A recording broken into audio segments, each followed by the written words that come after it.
What's up, Yogi Clan, and welcome back to What's Up Wednesday. What's up? It is December 7th. I'm filming this on Tuesday. You're watching it on Wednesday. But today is December 7th. And that day kind of means a lot to me and my family. If you stick around for a minute, I'll tell you why. So, I want to welcome you again to Yogi Cycle Service. I am your host, Yogi. We do motorcycle stuff here. Service, repairs, maintenance. How to save you a few bucks so you can fix your own bike and get your bike back on the road again. If you like what you see in this video, I ask you to give it a thumbs up and surf around, check out my channel, see if there are any other videos you like. If you do, give a brother some love, hit that subscribe button, and man, I hope you find something you like. I got tons of stuff out there. If you're a returning subscriber, thank you for coming back to watch another one of my goofy videos. Today, it's going to be a Yogi-related video. It's not necessarily motorcycle-related. If you want motorcycle-related, go look at my video from yesterday where, what did I do? Oh, I talked about dark side tire update and tomorrow's video coming out of mounting the rear wheel on a Softail. So, 2 motorcycle-related videos, 1 Yogi this week.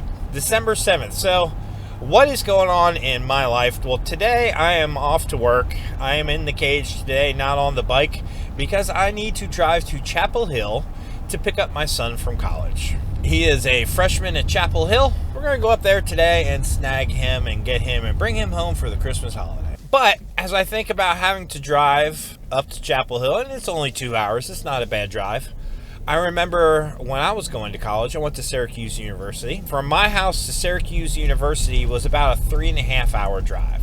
And I remember my dad coming to pick me up and bring me home for Christmas, for spring break, or whatever it was. I remember Dad making that drive. All the hours I spent with Dad in the car. But that really only happened freshman and part of sophomore year. Because December 7th, 1991, we lost my dad. That was a very rough day. Losing the man who was, at that point in time, the rock in my life was a very hard day. It was the 50th anniversary of Pearl Harbor. So I remember, I guess I'll tell you the story of how I found out. The last time I saw my dad was over Thanksgiving break. And during that time, I had to tell him at college I got arrested. Yep, I was in a fraternity. The guys who were pledging in the fraternity did a prank. I knew one of them lived in Syracuse on Park Avenue. Well, this was before the days of, Google Maps.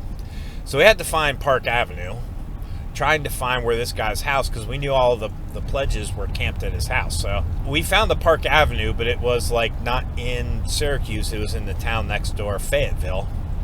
Well, Fayetteville is a really small little community. Apparently that has a high police presence. So I found Park Ave, and I decided I wanted to show them that I was at Park Ave, so I came up with a great idea to steal the street sign. So we snagged the street sign, but this little old lady was like, "Hey, don't take that sign." I think she called the police on us, and before I got out of Fayetteville, I had 2 cop cars come up and cut me off, and one come in behind me. I'm like, dang, y'all, it's a street sign. I'm not committing murder. So I got arrested for that, and I kind of had brass knuckles in my pocket, got in trouble for that, and kind of, in the process of trying to find the sign, kind of got lost and made a U-turn on some grass at an apartment complex, and it was really wet out, so I got stuck and kind of tore up the grass a little bit, so I had mud all over the side of my car, so they thought I was the one who tore up the high school, did donuts in the middle of the football field of the high school.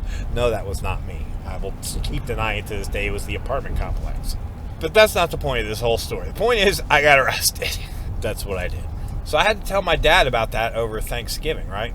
I was 19, almost 20, 2-3 weeks shy of my 20th birthday when I told him this. And we left it as, don't worry, we'll get you an attorney. We'll get past this. We'll figure it out. That was the last face-to-face I had with my dad.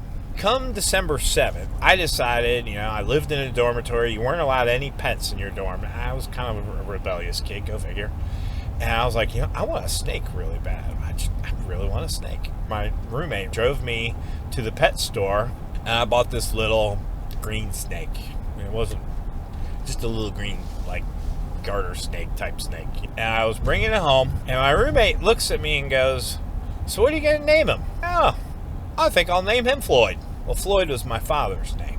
I think I'll name him Floyd. I don't know why, but I just think I'll name him Floyd. I get back to the dormitory, right? And my new roommate Len pulls into the parking garage. We're walking up to the dorm. I'm thinking, I had this snake in a box in a bag. And I'm hoping that nobody stops me at the front desk and goes, "What's in the box?" Because they'll see I have a snake. I hadn't figured out the aquarium part yet. So I'm walking up to the dorm, up the hill, up the steps to the dorm, and there's a police officer standing there. He goes, "Are you Tim?" I'm like, yeah. He's like, "I need to go upstairs with you. You need to call home immediately." What? I'm getting arrested again. And all I can think of was, I had a bunch of stolen street signs still up in my room, apparently at that point in time in my life. Snagging street signs was a thing, right? So I had a couple street signs up in my room that I thought, gosh, I'm getting arrested again. How did this guy even know? How did he even know to come here? What? We get in the elevator. It's me, Len, and the cop, and I'm holding my snake. Thinking, gosh, I'm going back to jail. The snake's going to die. Nobody's going to be able to feed it. Len, please take care of my snake while I'm in jail. So I get up to my room, and the cop's like, "I'll wait outside the room. I just want you to go in and call home." Okay. So I go in, put the snake down on the desk, pick up my phone. This is obviously the day before cell phones couldn't call from downstairs out in front of the dorm. Had to, use the landline. So I pick up the phone, call home, and my grandfather answers. Pop up. Why are you answering the phone? He's like, "Timmy, hold on. Let me give the phone to your mother." Gives the phone to Mom, and Mom tells me that, Dad went up into the woods that day and never came home. We had 55 acres. He was going up to thin out or clear out the paths, going up to some of the areas where he and I were going to do some work over Christmas break, logging some of the trees in the woods. And he went up, said he'd be home for lunch, and never came back. Mom was 46 at the time. My brother was 7. I was 19, almost 20. Lost my dad. And that day forever changed my life. So today's Wazzup Wednesday is not a very happy one. It's not a very cheerful one, but it's something that means a lot to me. Especially as I go pick up my son and remember the memories of my father picking me up from school. He never got to meet my wife. Never got to see any of my kids being born. Never got to meet me getting off a plane after an adoption trip. So I say all that to say this: as you come upon your holidays, cherish your family. I know sometimes they can be annoying. They can work on your nerves. They can pull every string that you got. But love them, because life, the book of Matthew says life is but a vapor. And when you think about a steaming pot of hot water, you see that vapor, and in a second it's gone. Now, a lot of times that's how life can be too. So take the time to enjoy these holidays this season with your family. So I thank you for joining me today, Yogi Clan, on this not so exciting Wazzup Wednesday. But you know what? Sometimes that's what's up, And I hope you enjoy the holidays. I look forward to seeing you on many more videos to come. Got some great wrenching stuff coming down the road too, y'all.